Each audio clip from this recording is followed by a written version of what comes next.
And when you went bad, you cut these guys loose. Your Honor. You had Marcus inside a phony transport. Your Honor. You doctored the logbook. Damn it, Kathy. You coerced the doctor. Consider yourself in contempt. Colonel Jessup, did you order the code red? You don't have to answer that question. I'll answer the question.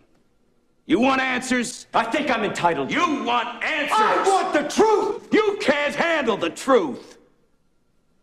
Son, we live in a world that has walls, and those walls have to be guarded by men with guns. Who's gonna do it? You? You, Lieutenant Weinberg? I have a greater responsibility than you can possibly fathom. You weep for Santiago and you curse the Marines. You have that luxury. You have the luxury of not knowing what I know, that Santiago's death, while tragic, probably saved lives, and my existence, while grotesque and incomprehensible to you, saves lives. You don't want the truth because deep down in places you don't talk about at parties, you want me on that wall. You need me on that wall. We use words like honor, code, loyalty. We use these words as the backbone of a life spent defending something. You use them as a punchline.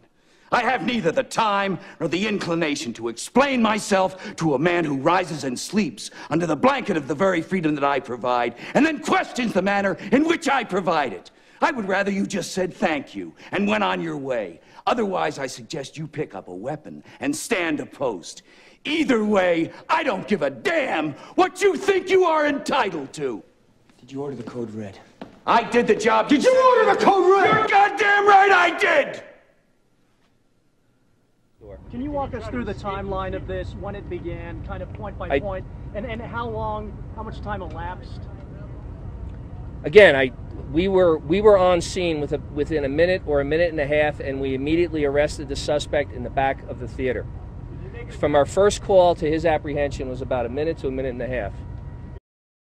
And he was shooting a lot of rounds very fast, according to the police. 12:39. Hundreds of calls start pouring into police headquarters. Officers race to the theater. At 12:40, they arrive, less than a minute after these calls started, and they find victims staggering out through the lobby. They start surrounding the theater, calling for more officers and ambulances. 12:42.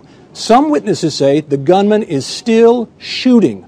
Officers call for gas masks so they can enter the theater. 12:46. At some point here, witnesses say inside, for some reason that they don't yet understand, the gunman simply stops shooting and walks right back out the exit that he came in through toward his car just outside, and that is where police grab him. Officials say he offers no resistance and is still carrying two of his weapons, having left one inside the theater.